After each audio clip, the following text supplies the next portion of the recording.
What's going on, man? Hey, how are you guys? Good. How are you? How are you? Good. We didn't Thanks know for you were having me here. on. Of course. Of course. Oh, yeah. Yeah. Excited about the new show. You are or I am? Well, I'm excited to see it because I haven't seen what it looks like. I've just read about it. It looks good. And it seems like just a cool concept because at first when they were like, yeah, Moshe's getting a show, I thought it was going to be just another kind of desk Daily Show type show or a sketch show or something. But it's like a Phil Donahue type talk show with an audience and everything, right? Yeah, we're trying to. That's the spiritual godfather is Phil Donahue. So I'm trying to recreate kind of daytime talk in a Comedy Central. I mean, it's like, Comedy Central.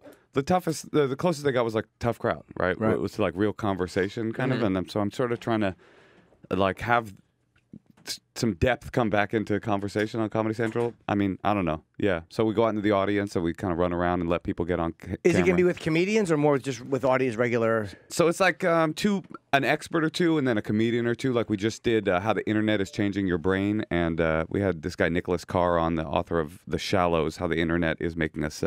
Changing Our Brain. He wrote an article called "Is Google Making You Stupid?"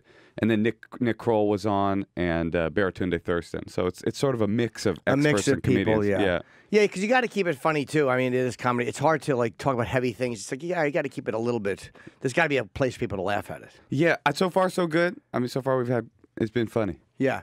Well, I always say laughter is the key. I do say that a lot about laughter being the key. Laughter it changed my life. I would say it changed my life, and it is my life. Absolutely. You know what I mean? Someone said to me, "You ever going to get married?" And I said, "I'm married to the lady comedy." We laughed. I knew it was true. That's really, but it's funny, but it's also really beautiful. Thank you. Like the first time I got on stage, let me just tell you guys, first time I got on stage doing stand-up, I was home. Does that make sense I just felt like this is where I was meant to be, and my whole life had been a lead up to this moment. That's also actually how I feel about New York City. I don't live here, but I live in LA. But when I come here, I'm like, yeah, I fit. Wow. Does that make sense? It does because I grew up in New Jersey, and the odd part was, like, as soon as I left the city to go back to New Jersey, I felt like I was leaving my home to go somewhere else. Oh, that's so. You guys really are. You're so deep. Well, there's a thing about New York. First of all, I want to say it never sleeps. And I've noticed that. I've been walking around, bustle, hustle, any time of day, any kind of food you want, right there on the corner. People are so honest here, too. I go out to L.A., or as I call it, phony town. Very phony town. They're so phony. They're not real. Nobody tells the truth. Here, everybody, while avoiding eye contact, is completely honest. I never really understood the logic of that. Like, oh, I love New York because everybody's so real. And in L.A., they're like friendly, but it's fake. I'm like, I'm not trying to get real with your rudeness. Like, please be fake to me. I think it's the thing that New Yorkers think now at this point. Like, when I first started, I was like, yeah, L.A., and then you go there because it's show business is a fake business that we're in. Sure. We know that. So it's such a predominant force there that you deal with a little bit of it. But I love it, man. People in New York are just fucking frightened of each other, so nobody here is honest either. So New Yorkers think they're supposed to say that because it makes you sound like a gritty New Yorker. It's nonsense. Right. LA's fine. And it gives you credibility as a New Yorker. Like, we may not have as much show business, but we're real here. We say that to overcome our discomfort at being surrounded by show business in LA. Fucking, like, I'm a real guy. Like, instead of saying I'm nervous and this fucking business is going to wash me out to sea and I'm scared I'm not going to do good, which is the real truth. Right. That'd be nice. Terrified. That'd be nice if people approached it like that with ultimate, real honesty. Not New York honesty, but real honesty. True honesty. I'm terrified here. I'm terrified there of getting stabbed on the subway, and I'm terrified here of being exposed as a fraud and not fitting in. But I'm more broadly terrified of just the impending conveyor belt of death. I'm just being pushed toward the cliff. You know where I'm comfortable? On the flight, going back and forth. I feel perfectly at home right there. So you guys did a UCB, I guess it was a test show. Yeah. And the dark web, you logged into the dark web, which I'm fascinated with. I've never seen it. You've never been on? Never. I have no idea how to do it, and I almost don't want to know. I just I mean, there's nothing on there that's healthy for me anyway. Well, what's the Tor? Tor, right? Tor browser. Yeah. It stands for the Onion Router. Yeah. Because there's so many. For the Navy, they made that, right? The Navy made it. Yeah, which is kind of interesting. The everything on the dark web is basically government created and government. I don't know why they gave it to the people, but they did. And so it's like they probably didn't realize, right? They probably did it way early on. Like, who's going to have internet? Like, we could just put this out there, and then everybody now has it. The way that it works is super interesting. Like, basically, you have an IP address when you log on, right? Yes. And so so that's your little digital signature. And the way that the Tor browser works is basically just like Safari, right? Like any other internet browser, but it's Tor. And instead of using your IP address, it pings to a series of volunteered servers all around the world. So there's a server in Trinidad and Tobago and a server in Saudi Arabia and blah blah blah. They're a little slower, right? Because they a lot slower. Slower. So you got to wait. You got to wait for those 9-year-olds to load up. It takes some time. But basically, once you get on there, you're so deeply encrypted that nobody can tell who's coming and who's going. And there's some very interesting stuff on there that isn't like stuff that you would want to avoid. There's definitely like Silk Road drug marketplaces, which is what we did for the test show, which was so cool. Yeah. It's straight up like eBay. I mean, it's like, this is pure, beautiful, uncut Bolivian flake, 5 stars. This dude is legit. But the Achilles heel of the whole thing is that you have to send it the mailing address. You still have to send it to your house. Of course. Well, that's what I was watching. I saw the documentary that the guy from Bill and Ted did on it, and it was like they had all this technology for the actual sale, and then they just FedEx it to you. And you're like, still can't FedEx drugs. That's how they stopped whoever ran Silk Road, the first guy. Didn't they bust his second or one of his top guys? The Dread Pirate Roberts? They got to him through other people by I think shipping addresses. There's just no way to fix that. And they say you're not supposed to change your name. Your instinct would be to have it sent to John Doe, but then your postal worker will look at that and that will flag him, and he will say perhaps he's buying cocaine on the dark web. Because a regular shipment to anybody, it could be anything. FedEx, who the fuck knows what it is? But then again, if it's to a different name, they can't prove that it was meant to go to you. It could be somebody who fucked up and just put the wrong address. So there's something to be said for that, too. Right. So the one thing that's interesting about the dark web is that there is a justifiable reason for it beyond just for nefarious criminals to be able to, buy drugs or kill people. There's everyone that's living in a repressive regime around China, the world. They're just logging onto Facebook on the dark web. Oh, wow. So there's dark Facebook. There's it's all black people. There's the dark everything. The dark Twitter, and it's the same site. It's just through a .onion address so that people can log on, and that's how things like the revolutions in Egypt and stuff like that they were all communicating on the dark web. This is interesting. We had a investigative journalist on who a lot of journalists, when they get onto the dark web, that's how they leave digital sort of packages for each other in there. If you want to, a lot of these leaks that are happening in the current White House are probably being leaked in the dark web. And I asked him, are things worse for you now that Trump's in office? He's so anti-journalist, and he actually said, no, it was a lot worse under Obama, which I thought was really kind of fascinating. Wow. That Obama apparently was a lot more aggressive and a lot more judicious when it came to prosecuting journalistic leaks. But he didn't talk as much. I guess so. He didn't go out and tweet about it. Trump's a big mouth. Yeah. And he's a fucking knee-jerk reactionary idiot, but he might just forget. He probably forgets shit, too. Yeah. Or lets it go fast. He's probably a flash rage guy.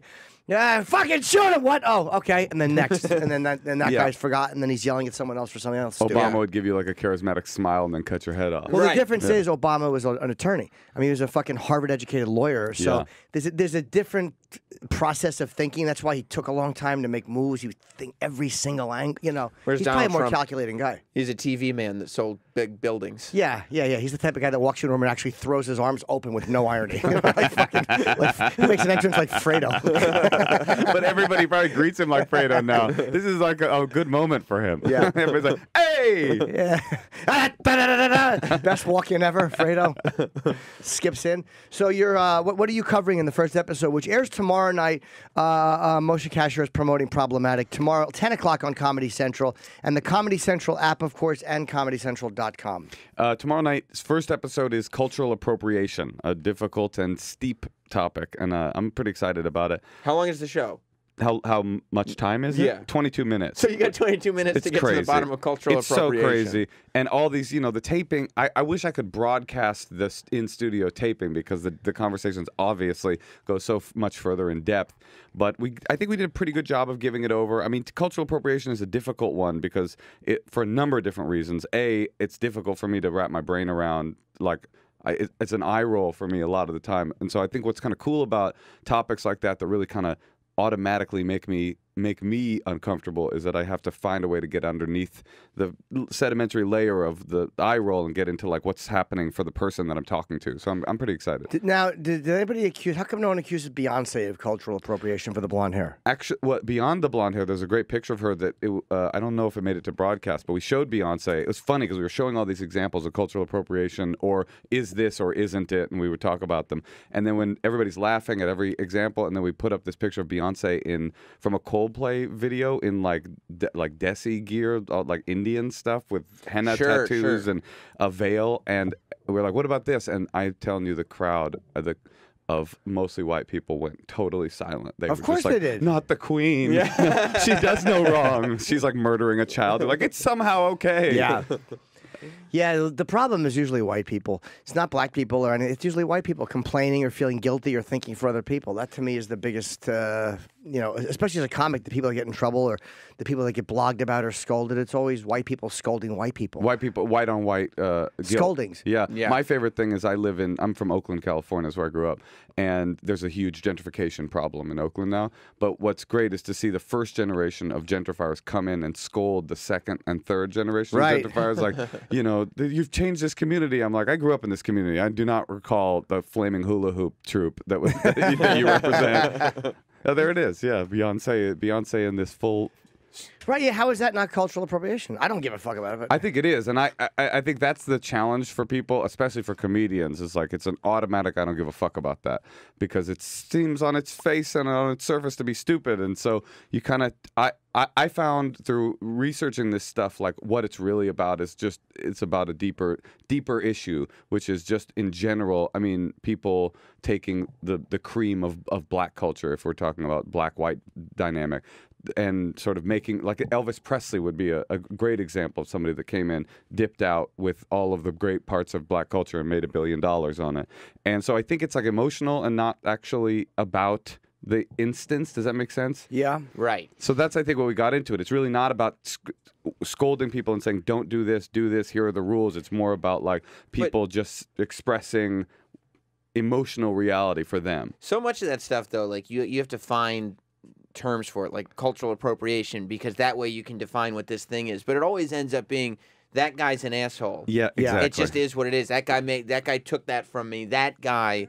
Except when you turn it into this bigger concept of cultural appropriation, that's when you have to find Beyonce doing it, and it becomes. Well, the problem too right. is if they say that the emotional, whatever you just, their emotional reality, as long as their emotional reality doesn't come to a point where someone else gets in trouble for jarring their emotional reality, that's where it gets to be a fucking problem. I totally agree, and I also agree with what you just said. Like it's a lot of this stuff is about terminology, and a lot of these terminologies that we throw around now in this sort of post-Trump identity politics era, it just, the conversation implodes, right? The moment you talk about white privilege to somebody, it's just like the white person that you just said that to is like, fuck you, I'm not racist. The person that just said you're privileged is like, fuck you, you're racist. The conversation is over. Right. We're not even talking anymore. Like one of the most interesting things I read about appropriation was like about what you're saying, about the terminology that the thing floats in on. And we get hung up on that terminology and the language. Like Black Lives Matter is the example that this person cited. Like Black Lives Matter is this movement that it came about to talk about police brutality. And everybody focused on the terminology. Black Lives Matter. Oh, don't all lives matter? Do blue lives matter? And obviously the conversation about police brutality was left a month ago. I mean, nobody's talking about the actual origin story of this thing. All we're talking about is the clunky boat of language that the thing floated in on. So it was a shitty name for. They should have put Black Lives Matter 2. Yeah, put that word at the end. That it would have been fine. But that's exactly what the guy writing said. I wish I knew the guy's name, but he said anybody that pretends they don't know it means Black Lives Matter 2 is being disingenuous, right? Right. Because it's inherent in the conversation. Yeah, Black Lives Matter as well. It's not saying white lives matter less, I don't think. Yeah, that's the white privilege thing. I think that the whole concept behind it is that if a person acknowledges their quote-unquote white privilege, number one, they're feeling like they're being forced to admit they're part of the problem when they don't feel like part of the problem. And number two, it's like they have to not acknowledge any hardships that they've had in order to acknowledge the hardships that somebody else has had. It's this classic thing. How do you explain white privilege to a white person that grew up in a trailer park on Right, welfare. right. It's just like you were saying, Jim. Like, it's not direct. It's complicated. When you start really getting into the nitty gritty of this stuff, none of it really actually makes sense as a rule, because their privilege isn't a binary either. Privilege is all over the place. Yeah, I just wish that people were more willing to fucking be. You know, I just get tired as a performer for a long time. The conservatives never tried to shut me down. Yeah. Never. It's never about the conservatives and the language. They're cunts, but for other reasons. They've never come and, oh, don't say that. You're this. You're a phobe. You're an is. It's always the left that has given me issues.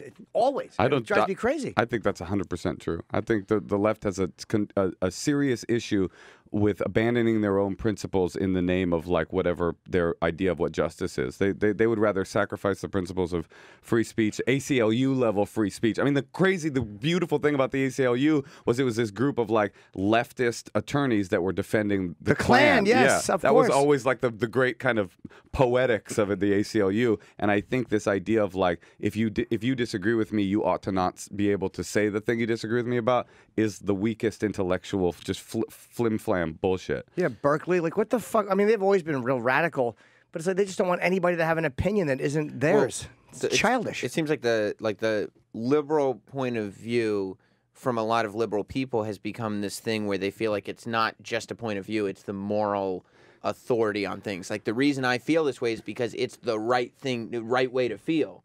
And if you disagree with me, if you have a different opinion, well, then you're morally wrong. I agree. It's like a crazy coincidence that everybody that disagrees with people isn't an idiot. It's kind of crazy. Yeah. Like, it's like, oh, it just happens to be true that if you don't agree with me, you're stupid, which is a wonderful coincidence, which will allow you to never take anybody seriously. I mean, I would push back and say, I think that currently, and I think you're historically right, that the left has been the sort of thought police much more than the right. But I think now we're at such a polarized, insane place that everybody is engaging in incredible hypocrisy back and forth times infinity. You know, like Katie Rich gets fired from SNL, and everybody that's an acceptable form of censor. Did she get fired? I didn't know she was fired, or she was just censored or whatever. Yeah. I'm forgetting what happened specifically on SNL. The online uproar and furor trying to get her, off with her head was just as I thought much of a squelching of free speech as the thing that happened the next week, which was Emilio Yiannopoulos was chased off of UC Berkeley campus for what they decided was morally incorrect. So I think everybody's engaged in this kind of hyperbolic, polarized insanity, and that's what the show is about, is like trying to find a way to have like real conversations, and it's not just a sort of polemic vehicle for leftist politics. It's also, by the way, it's on Comedy Central, so make sure it's very, very funny. No, I'm sure it's not, and that's great.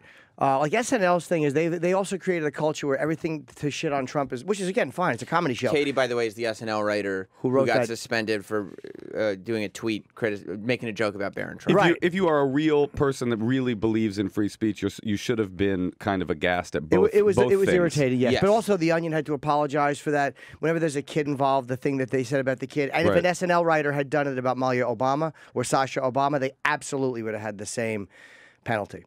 With 100%. They sang "To Sir with Love" to him when he left. They fucking really was ridiculous. They literally sang a song about a black man to him. It was embarrassing. Sure. What the fuck are you guys doing? Yeah. But I don't. I think it's all good. I don't think she should have gotten in trouble. I didn't like seeing her get in trouble for that at all. Yeah, I mean, I think if we're talking free speech, it sort of has to go both ways. So I don't give a fuck about Barron Trump any more than I care about the Obama's kids. To me, the family should be the first thing we make fun of, because everyone's always dragging their dumb families around like, look what a great family man I am. All right, good. Well, let me fucking take them apart a little bit. Make fun of them. They shouldn't be sacred cows. You made them public figures, right? Yeah, you're the one putting them up there with you. I normally wouldn't care. Fuck, I still do Amy Carter jokes. They kill. This peanut eating bitch. So do you have to do a shit ton of research before every show? Yeah, man, it's totally insane. And what's crazy about like the process of this thing is like I read for a week hundreds of pages about this topic, and then on Friday, we tape on Thursdays, it's just like I dump all that information into the trash bin and I move to the next thing. So like all I was thinking for a full week was cultural appropriation, then I dumped that in the trash bin, and then it was how the internet is changing our brain, which was so fascinating and so crazy. Like the way in which the internet is affecting our attention span and our ability to think is like, it really is chilling, man. It's like, it's really intense. So how much do you end up retaining? Like, do you after a couple weeks be like, oh, you know what? I still have retained some of that cultural appropriation knowledge, or I still kind of know why the internet is changing our brains. There's some little nuggets from each thing so far that I have retained. Right now I've already moved on from internet into we're doing Islam as the next episode, and we're going to clear up Islam in 22 Yeah, minutes? we're gonna figure that out. We're figuring it out. We're having Barron Trump is coming on, Katie Rich, and we're gonna have a roundtable to figure out what to do about Islam. That'll be a cool one, I think, because I think we're going to like a conservative part of LA. We're going to like Orange County to like let people ask questions anonymously of a panel of. They're not going to have to, because obviously what happens when you have people in front of each other is everybody becomes incredibly polite, and we're trying to figure out what happens when people stop being polite and start getting real. Oh, that's such a good idea for a show. Yeah, it's like, and we're just in an apartment in New York City, which again, really vibrant city. And it's just real. a bunch of young people getting real, just so really getting cool. real. Yeah. But no, I think that'll be cool because people. In fact, we're going to give them like if they want to fully anonymize, we'll give them like little masks or maybe even like a hood or something like that. Well, a hood might not be the right message. No. I enjoyed. I feel like you might have gotten beat to the punch though, because on yesterday I think on Fox and Friends. They were talking about Islam. Oh, okay, fair enough. One of the guys did they clear it up? Well, yeah, they did. One of the guys brought up a great point because they were talking about Homeland. And one of the guys said, you know, if Islam wants to not be taken so negatively, they should stop lighting people on fire and blowing up bombs. You know, which is like honestly, it's hard. It's an unassailable kind of logic. That is true. Yeah, that's a fair point. Right. I say no seriousness. Okay, I've never really heard it broken down that easily, but maybe you don't need 22 minutes. Sometimes, yeah. Yeah. You thought I didn't have enough time. Turns out I have far too much. Yeah. Sometimes the simplest answer is the answer that we're looking for. The simplest. How's Natasha? She's good. Yeah, really good. She's filming Dice right now. Oh, the season 2, right? Season 2 of Dice. She was hilarious in that show. It was a really good show. It's so funny, man. Yeah, he's such a character, and they're like, I get these great updates from set. It's really fun. He said to her, she was like, "That was great, Dice." And he goes, "Yeah, I'm good with B's, D's, and G's." Those consonants are really the ones that he can stick. And he's a good actor, though. He's good. He's really funny, man. I mean, yeah. In Vinyl, that was like shockingly good. Yeah. Yeah. He's great, but she's good. Yeah, they just wrapped season 3 of Another Period, and she rolled right into Dice. Okay, Another Period is on what? On Comedy Central as well. Yeah. And now you also did that podcast with Neil Brennan, which I thought was such an interesting concept, where you guys just interviewed black people. Oh, you mean Cultural Appropriation, the podcast? What was it called? The Champs. Why'd you guys stop doing it? It was doing well. Ran out of black people. It was we interviewed got all to of the them. end. It was cool, man. We got to James Earl Jones, and we were just like, we're out. We have to go to Africa to keep going. We stopped because Neil and I both have busy touring schedules, and it was just difficult to get to. But on a real level, it was difficult. Anytime you put strictures on your guests, who can be your guest, you get into like the difficulty of ever booking a show. That is the hardest thing. So plus, imagine doing a podcast you knew was never going to start on time. I mean, that's the whole thing. You think that's a joke? No, but it isn't. Who was the latest guest? Oh well, Daz Dillinger, the rapper. I don't know. He was the latest guest in that he was on his way, and then we never heard from him again. It's like, Daz will be there in 20 minutes. Wow. And we're just And like, they just never showed up. and then just emailed. So he still might show up at some point. No, he might be there, He might but still be on his way. We've wrapped. Did you ever get a reason? No. We stopped hearing from his manager after. I wonder why. It must have been something they looked up, or he just didn't want to do it. I mean, I have no idea. He probably just got distracted or just didn't want to do it. I mean, Questlove. it. Our last episode was Questlove, and he was a fan of the show, and he came in a bunch of times. And we taped in a full. It was our final goodbye episode. Sure. And it was about an hour. He was about an hour and a half late. For the goodbye episode. For the goodbye. You could just like. Yeah, it was perfect. It was perfect poetics. I guess that is poetic. So who actually mentioned ending it? Like, did you guys both just sit down and go, "This is fun, but I'm too busy," or did you notice it was too hard to get together? I mean, that was basically it. It was becoming more and more difficult to book the thing, and both of us were getting busier and busier. So I wish it was still going, especially in this weird era we're living in now. It would be a nice time to have that show. But I will tell you that I don't think that the show is as necessary now as it was. I don't know if it was ever necessary. I mean, look, all podcasts are necessary, and all podcasts matter. But absolutely, too. All podcasts matter too. as well. Right, Yeah, right, that's right. right. All, Yeah. I'm sorry. All white podcasts matter. Attaboy. Yeah. Good boy. That's what I meant. We winked. You can't see it on the radio. We understood each other. When we started the show, I mean, basically the premise of the show is me and Neil, two white guys, interviewing black celebrities. And when we started, it was like the white podcasting world was so unbelievably white, and so we thought, oh, here's this whole area of people that haven't been interviewed, and so a lot of the interviews, it was people's first podcast. A lot of people were like, I don't even know what a podcast is. Right. We would have people going like, oh, they thought it was like morning radio. Like, okay, well, he could call in from 10 to 10:15 tomorrow. It's like that's not really what's happening. That's not how it works, right? Anyway, I would say.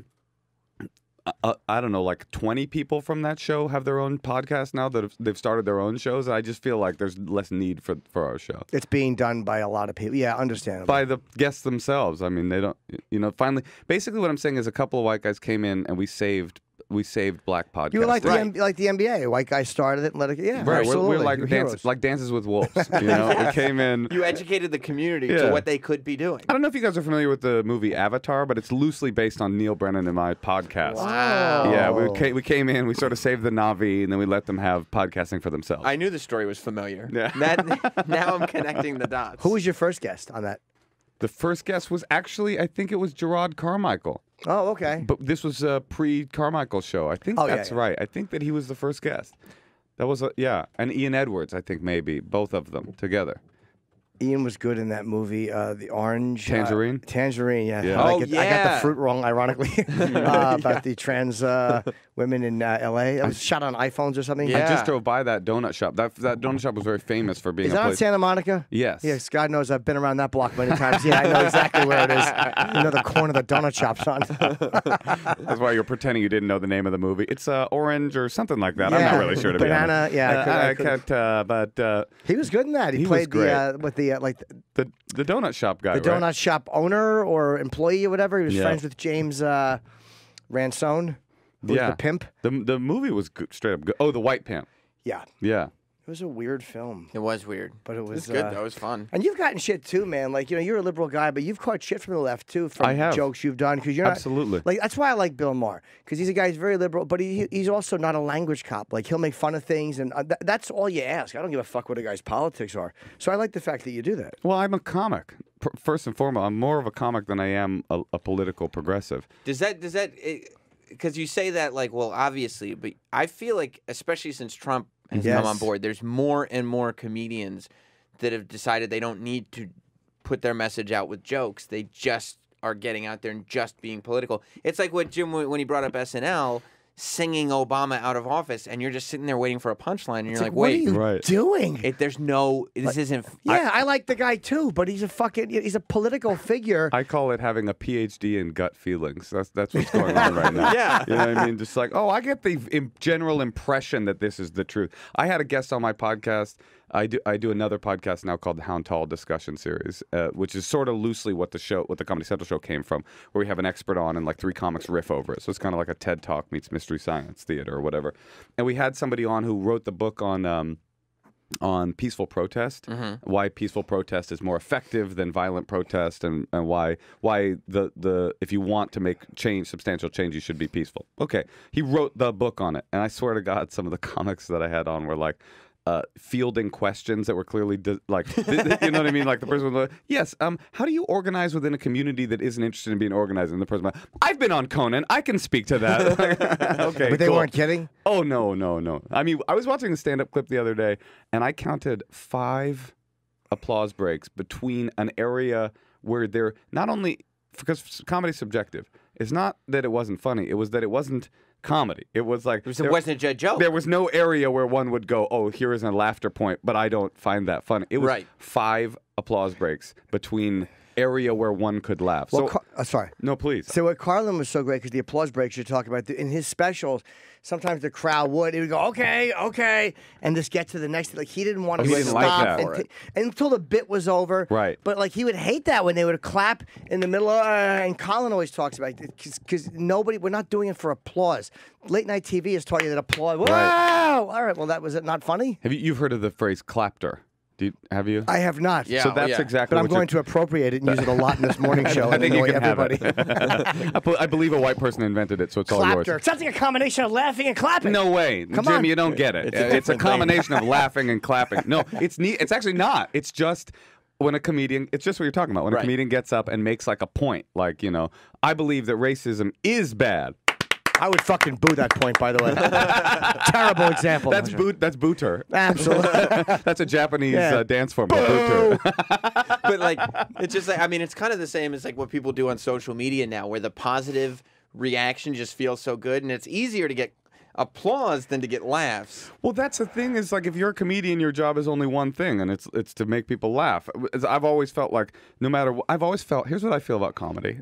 If you're interested, but I mean, it's just like it doesn't matter. I've never been a guy that's like, oh, don't do props or oh, don't do that, don't do a guitar. It's all just like, are you making people laugh? Or are you not? Obviously, we've all seen hacky people make people laugh, but it's like I don't understand why you would think that you had the rhetorical authority to be a political pundit that doesn't get laughs when all you've done is like work at clubs for 10 years. Like there's no give me a degree in political science if that's really what you're doing. I'm not a particular. And even those guys are fucking dopes. Half of them, they even the ones that like their whole life is built on picking something, and they're wrong half the time. Yeah. They're fucking wrong. It's like you got to try to be funny. At least even if you're wrong, just try to be funny.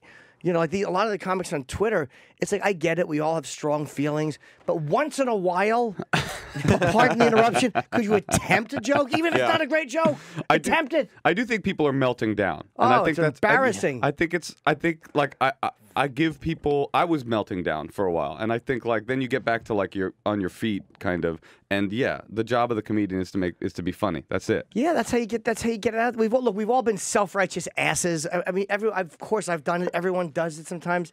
But then you're like, if you're on Twitter every day or you're on social media, whatever it is, and never trying to make jokes, only trying to be serious, people are going to go, "Wow, what a brilliant, virtuous person." Shut up. Did you melt down for a while? Oh, I melted down. You did. You should, but you guys should have seen my election party. It was, if you wanted to paint a portrait of out of touch Hollywood elite like nightmare, that's awesome. it would have been that. We had a pool party because you were so sure. Oh, just it's like a good news night. That's awesome. And then all of a sudden somebody brought a toaster out and everyone jumped in the pool. I mean, you couldn't have painted a more out of touch situation. We heated the pool up to like 90 degrees, like 90. It was so hot, like just shoveling coal into the incinerator. That's everybody that cares about the environment, right? We got Mexican catering because we thought it would be funny. Absolutely. Yeah, we thought that would be a nice Yeah. ironic twist to the evening. Right. And we're literally, I mean, it's just a bunch of like Hollywood liberals on floaties in the pool. With a big screen TV that we'd rented as the election result. How great. I mean, if you wanted to write like a one-act play about like the out-of-touch nature of the American left, it would have just been a webcam in my backyard. So that When did the vibe start to change in the party? It was so funny to have a vibe that toxic with everybody swimming. What was it? Because I was watching it. We're all watching it and going like, is this really going to happen? Right. Whether you loved it or hated it. I didn't vote for Hillary, but I thought Hillary was going to win, and everyone did. Right, and so you're watching it, and I think everybody had this reaction where it's like, well, those are the early states. Like those are always going to go red. Oh, like, it's straight mental gymnastics that continued until there would always be like one guy at the party. Like the pool would go like it would be everybody. I mean, not the pool, not the literal pool, but the intellectual pool would be like everybody like no, we're good. And then it would get smaller and smaller until it was just one guy in the back like Googling stuff. Like I think we still got a path. I literally heard people that were saying, well, the reason that the early votes for Trump came in is because a lot of those people are uneducated, don't have jobs, all the educated working people, those votes come in later, and that's how right. we'll It was win amazing the fucking arrogance of people, like I agree. The moral high ground. Like Sam said, I know what it is. You bunch of dopes, you don't quite get it. I'll think for you, and they fucking. I'm not saying all Hillary voters are arrogant. Some people just don't like Trump. They like Hillary. Did you guys keep swimming? No, we did eventually get out of the pool and dry off and reckon with the new era that we were living in. Did that party end sadly? It didn't end sadly. It petered. I mean, it was so funny. I mean, in retrospect, how hilariously out of touch we. I mean, literally the thing Trump was talking about the whole time. This like out of the elite. It was just like, oh, we are them. Oh, cool, no. cool. Yeah. Can you turn the pool up to 180 so I can boil myself alive? But has there been any like in that group? Again, I don't count you as a stand-up. It's a little bit different because we have an ability at least to shit on ourselves for our own bullshit, which we all do.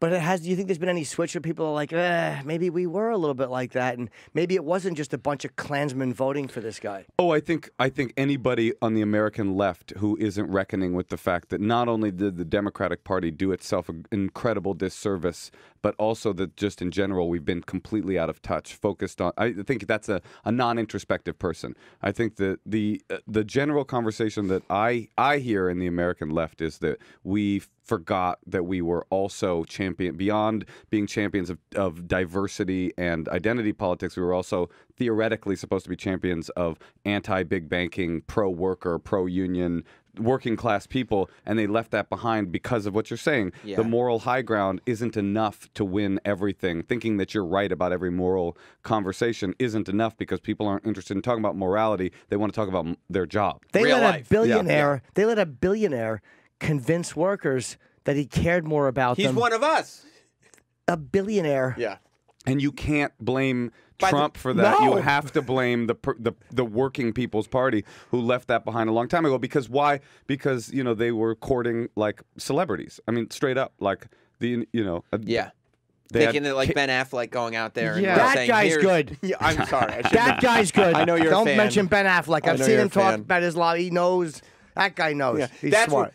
where Bill Maher was out of line arguing Absolutely. with Ben Affleck. Don't Yeah. fuck with Ben Affleck. That guy's good. I mean, but I literally heard that at the Javits Center, the plan was for Katy Perry, I don't know if this is true, for Katy Perry to literally shatter a glass ceiling with a hammer on election night.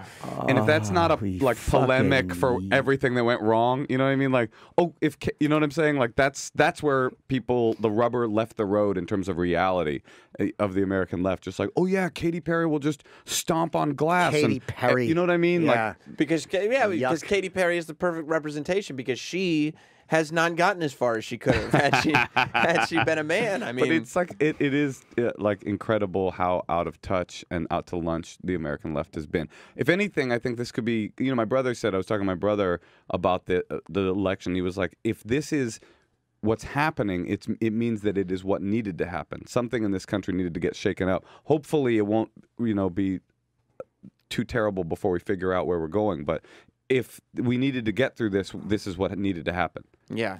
Well, so far, it's nothing hugely bad has happened. We just have North Korea threatening to nuke us because of the president's tweets.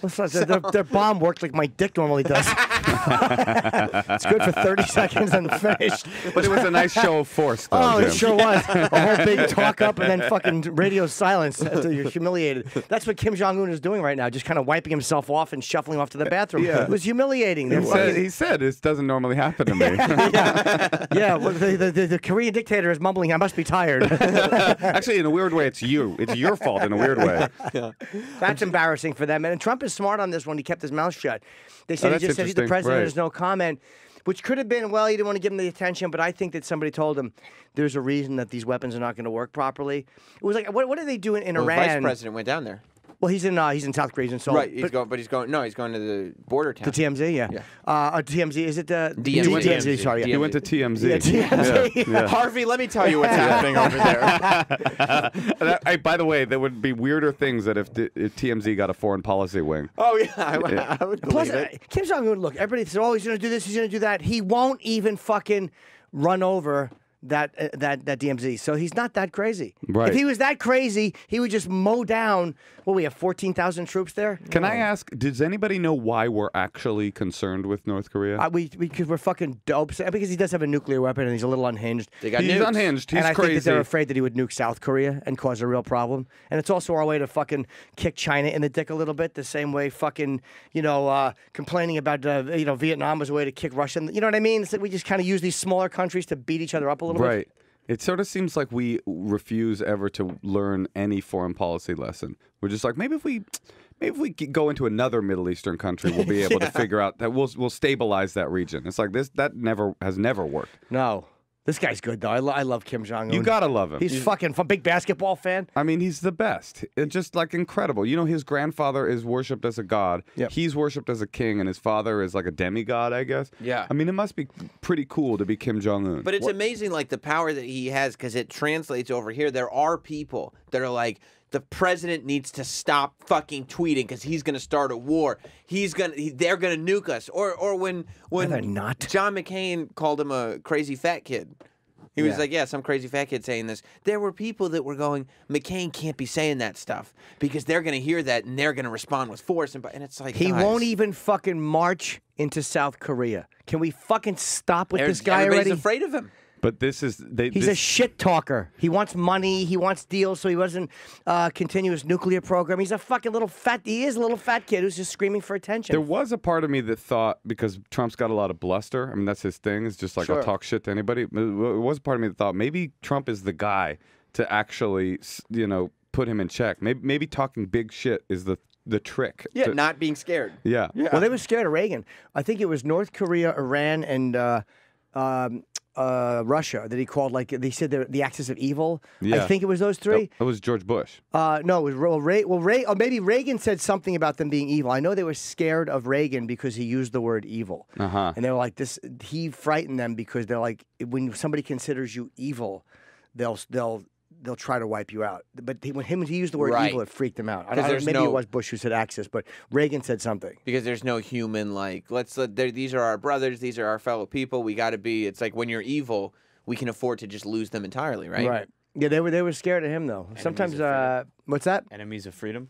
Maybe, but he did say evil at one point because they said that he considered them evil and that scared them. He called him Evil Dead Part 2. Oh, that's it. No, you know what it is? He called them cunts. Yeah. Reagan called them cunts. I apologize. And then they got very upset. When you call me a cunt, that means you can get rid of me. That's that right. means you can wipe the face off the. Does it make it more difficult? Like, so you're having all these, like, conversations that one would deem important. Sure. About things like Islam and things that actually affect the world. Then does that make it difficult to go back and talk about, like, horror movies or something that just doesn't matter? Like, you're like, why would we spend time talking about this when we could have experts talk about? No, I mean, I want the show actually to have some stupid episodes because, like, I really do like Phil Donahue as, like, a goal point. And Phil would do this thing where one episode would be about police brutality, but the next episode would be about, like, why your man ain't shit. Right. I mean, not quite literally, but pretty close. So I want to do some more salacious ones. Like, I want to do an episode on, like, survival stories. Like, if we get a lot more episodes, I want to do some of those more, like, typical daytime talk things, or like lies. And I want to do one called about lies and why people lie. So we can get, like, maybe one big liar guest on, but then you get some, like, people who've just been engaged in lies and that they haven't revealed yet, and literally have them reveal their lie on the show to the person they've been lying to. So, like, straight up daytime talk stuff. So when you're pitching this, do you have to, like, make it clear to them? Because the way you're talking about it now, this is not a parody, right? No, it's like, not. It's not. No, you want to do a daytime talk show, but make it funny. I mean, I think that's the sort of the unique part of the show is that it's really trying to do daytime talk with Comedy Central level, like, funniness. Yeah. You were in mental institutions growing up? Yeah. I literally just saw that on the prep sheet. I looked at the prep sheet. Speaking of daytime Comedy Central level funniness, yeah, I got. No, I'm sorry to jump in. I just literally noticed that. To me, that's very interesting because you talked about it in your memoirs. In my book, yeah. I got locked in a mental institution when I was like 15. Depressed or 13. I was pretty much just like a wayward, out of control. You know those kids, like those white kids on the bus that you want to, like, punch the shit out of? Oh, yeah. Yeah, that was me. So yeah. Were you wild or were you? I was a wild kid, you were, for sure. okay. Well, you must have been too. Yeah, I was a little douche. But I look back, it was suburban melodrama, Notice Me stuff. Yeah. Were you fighting or were you just yelling and screaming? I did a lot of fighting when I was young. Yeah. What were you mad about? Well, my parents are both. I mean, my parents are both deaf. I grew up in Oakland on welfare. My dad was a Hasidic Jew. I would come here and pretend to be a Hasidic Jew for 6 weeks a year in a Yiddish-speaking community with a deaf father. And I, strangely enough, felt a little bit alienated and isolated from every community I was in. I know a lot of children of deaf Jews, but the fact is that No, the saddest part about being a deaf Jew is you can't hear the change when it falls. It's difficult. That made me. All right. By the way, did your parents met? We have an error on our prep sheet. Oh. Okay. Your parents met. Where did they meet? World Games. Well, there was some deaf sport deaf. situation happening. To be honest with you, I don't know what it was, but it was World some Games for the Deaf in 1967. something like. Yeah, that sounds right. That's not what we have written down. What Sam, do you got? I actually just found out that both of your parents were deaf, but which is that's an aside because they met at the World Games for the Dead. That's what it said on our crack prep sheet. So, World Games for the Dead. It's, That's, speaking of Evil Dead, it's like that is one of the scariest World Games you could ever attend. The World Games for the I would Dead, imagine. It's really crazy. I mean, they do a lot of different stuff, like the Monster Mash. That's one of the contests. I love that yeah. song. The Graveyard Smash. Who didn't love that as a boy? Whatever happened to the Transylvanian Twist, by the way? I don't know. Was that the band or the name of the song? I don't know. That's a line. Oh, from the song was the Monster. I'm so stupid. Sorry. You went deep. No, it's not that you're stupid, Jamie. It's that was not funny. What was the name of the band who did that? The Monster Mash. Oh, Baron Demon and the Vampire. 1963. I mean, how is that song still coming on every Halloween? It was a graveyard because no one else has written a monster song. We because, should get on that. Anybody who would write it now would be like, that's stupid that you'd waste your time with that. But since it was back then, it's like, it's a classic. Everything was so corny back then. Right. So how long were you in a mental institution? I was in there for about 2 weeks. I remember that. Yeah, and I went to rehab a bunch when I was a kid, like 12, 13, 14. Behavioral or drinking, getting high rehab? Yeah, drinking, getting high rehab. Okay, But so- it was, it was all a swirl of behavior and drug addiction and insanity. What finally stopped it?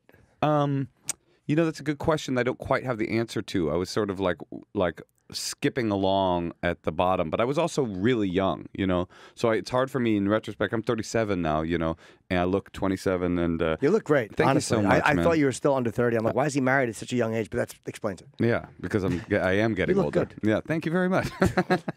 But I went. I eventually had been in and out of rehab enough times that I realized that I had this realization that if I didn't, when you're young and you're insane and doing drugs and getting crazy, you have this feeling of like invincibility. And for some reason, I had this moment of realization of like, oh, if I don't actually do something now, I'm going to end up one of these losers. I'm going to end up like 37 and living in shared housing and Right. one of these tenement places. I just had this full realization of where I was and where I was going, and it's good. A lot of my friends are doing really well, but a lot of them are dead and a lot of them are in and out of prison and from back then. And so I always think of it like there was a flash moment of opportunity, and for some weird reason, I decided to jump on that Right, bus. you take that moment of clarity or whatever it is, and you go. Are you a good husband? Meaning in the sense, like, are you argumentative, or are you a guy who'll go like, it's not worth fighting about, or does those flashes ever come back in a relationship? Oh, you mean of my old behavioral self? I got to tell you, the truth is I don't have any connection to the diseased kid that I was.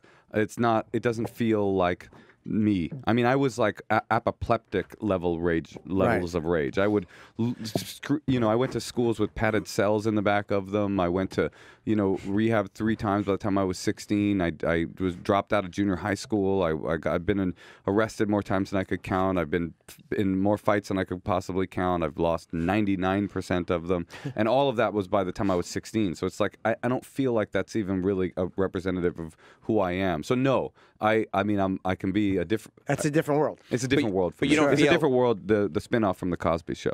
Right, Yeah. right. You don't feel that rage bubble though? I don't have that anymore. Like it's just not.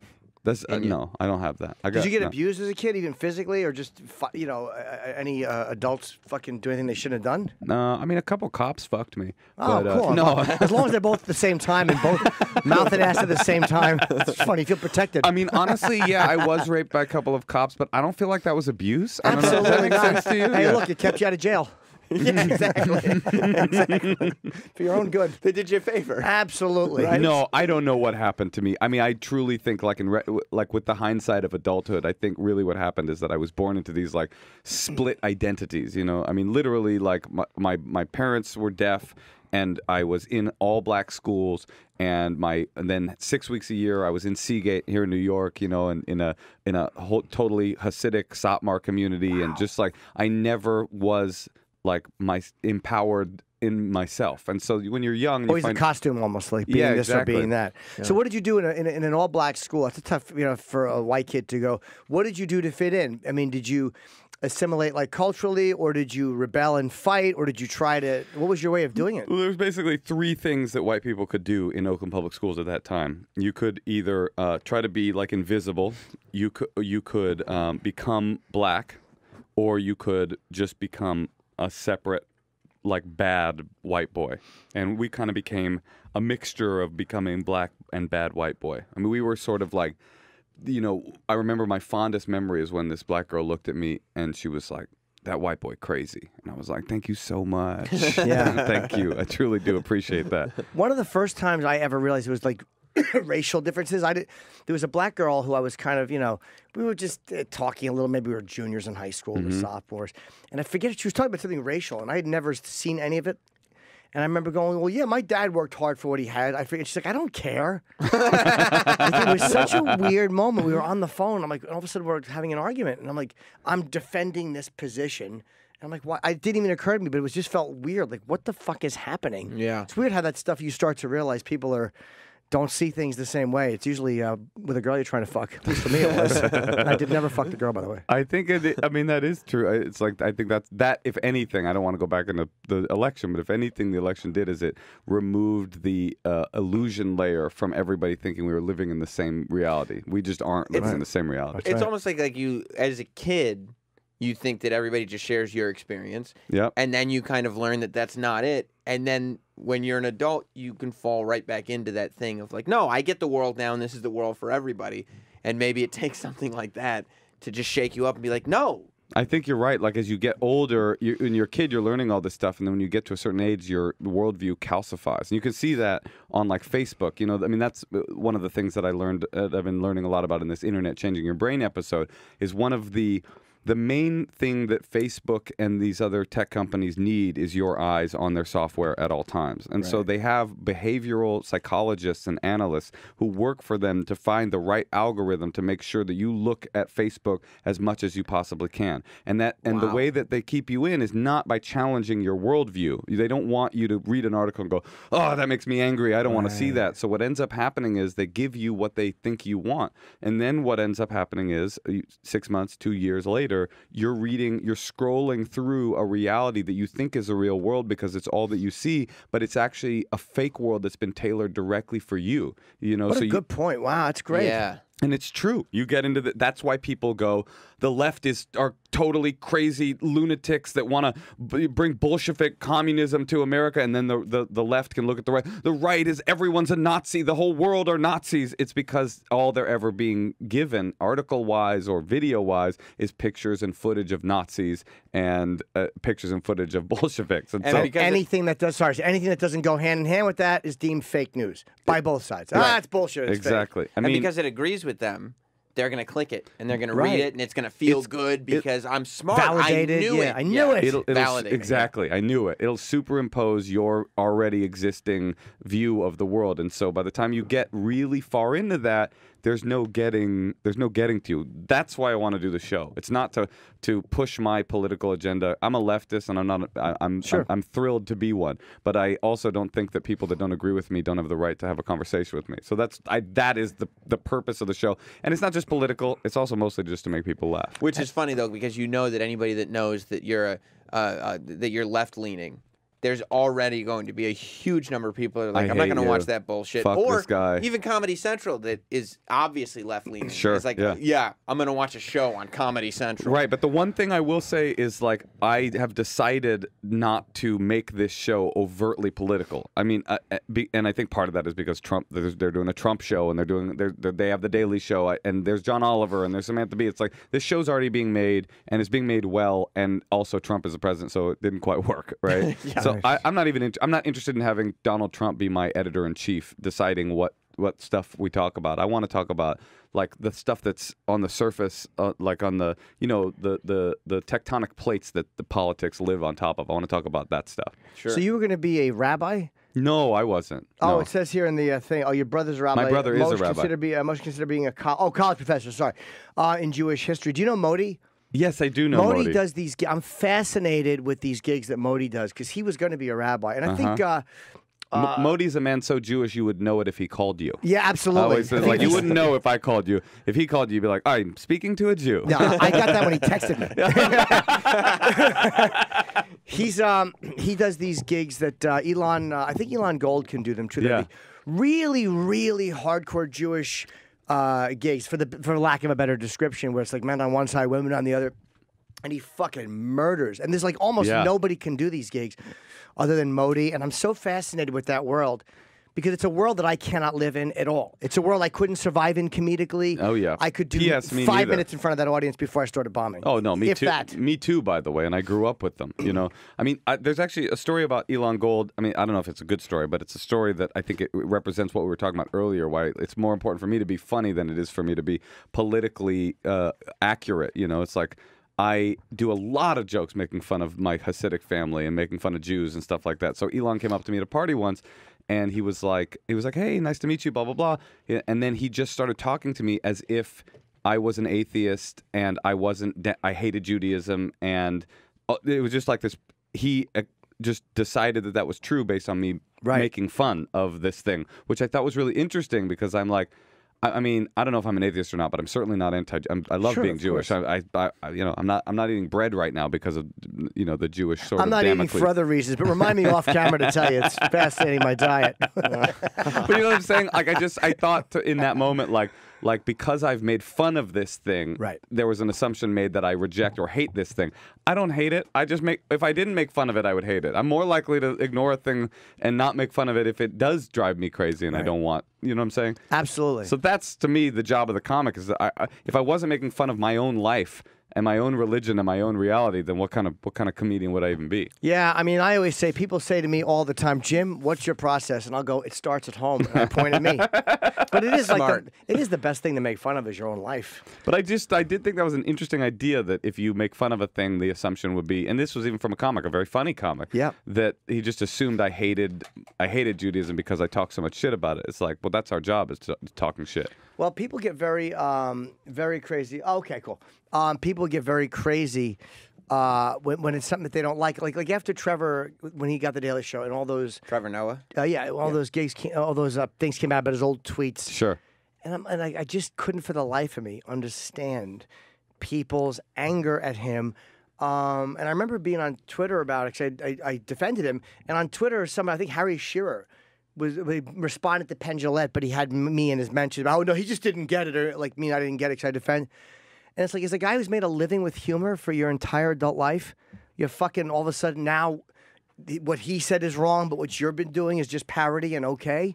Fucking stop it. I just love that thanks to social media, Harry Shearer can complain to Penn Jillette about Jim Norton, and you can see it get on the radio. By the way, but I totally. But agree. It's like, what are you talking about? Like I will say, as a Jew, that the Trevor Noah stuff was the most milquetoast, innocuous, I mean, it was just like, it definitely feels like, and this is definitely, I would say both sides do it, but the left does it much worse, that there is a kind of gleeful indulgence in offense and outrage that is totally manufactured and fake. Yeah. I mean, the same thing, and the cycle happens again and again and again, where somebody gets something big and then some weird, like, blogger will take, a scuba diving costume and dive into their timeline deeper and deeper and deeper until they can find something that they've deemed offensive, bring it into the light of day and go, check this out. But it's like, why does anyone care about what somebody tweeted about 7 years ago, some stupid joke? I was glad Comedy Central stuck with him. Yeah, that's right. Me too. I thought that was the ultimate example of what you do in a crisis like that. Yeah, just tell the people to go fuck themselves. It'll be fine. Don't tell them this is my advice to anybody that's ever embroiled in a social media scandal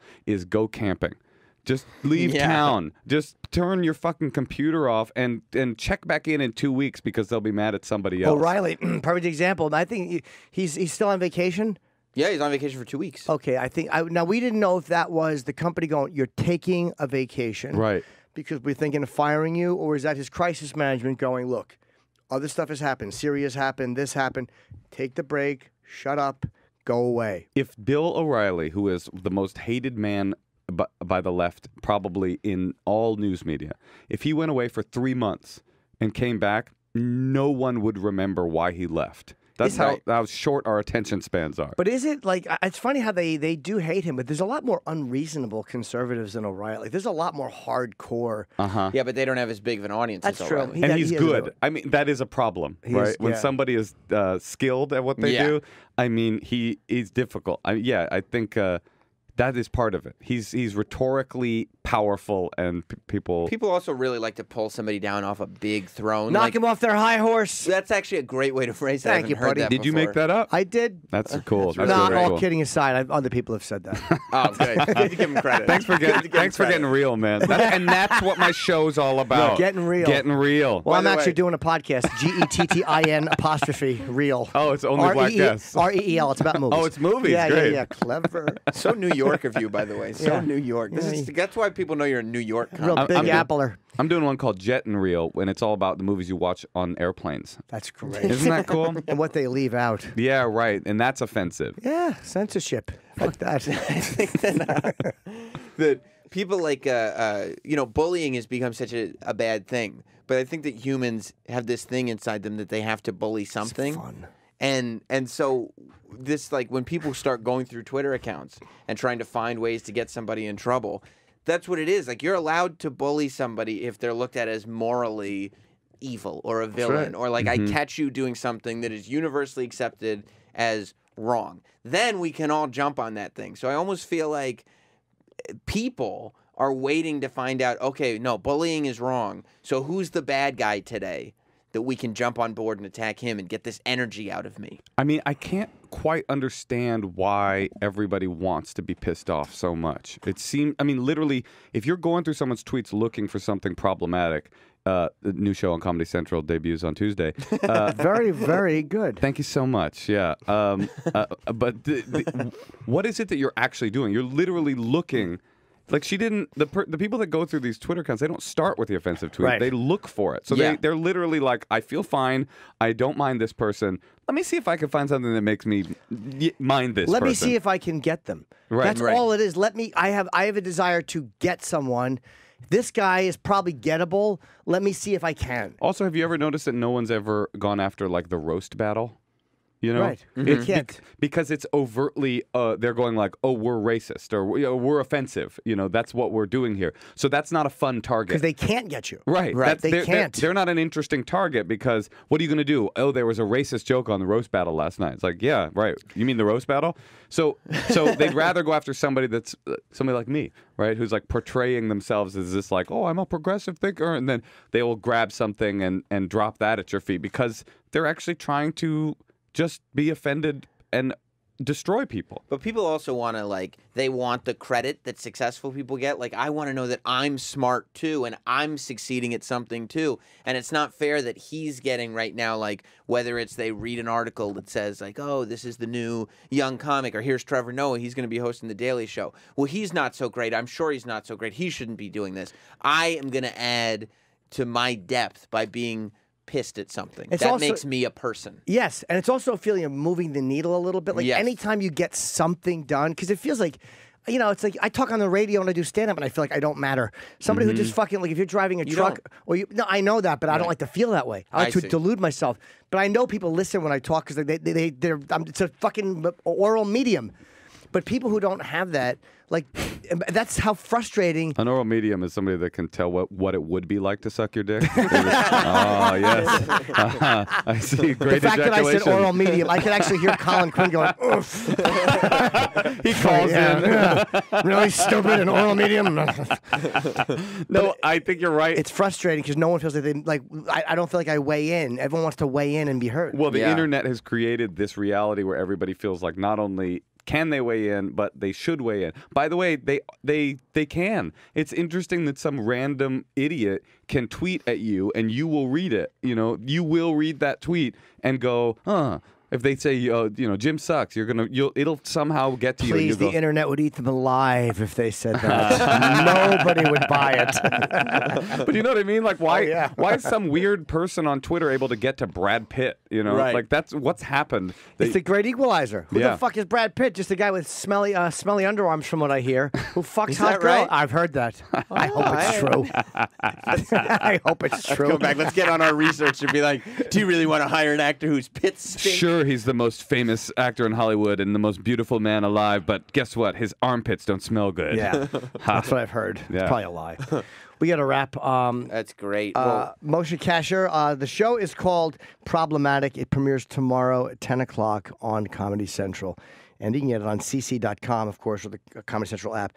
And it's Moshe Kasher on Twitter, Moshekasher on Twitter. Yeah, I'm excited to see the show. Yeah, man, thank me you too. guys. Thank you for having me on. I really Of course, appreciate anytime. Anytime you're in town. When do you leave? it. I'm leaving Tuesday night. I'm doing Colbert tomorrow night, and then I'm flying home. Okay. Well, it was Yeah. great seeing you, man. Nice to Come see back. you. Yeah. Anytime you're in town, come back.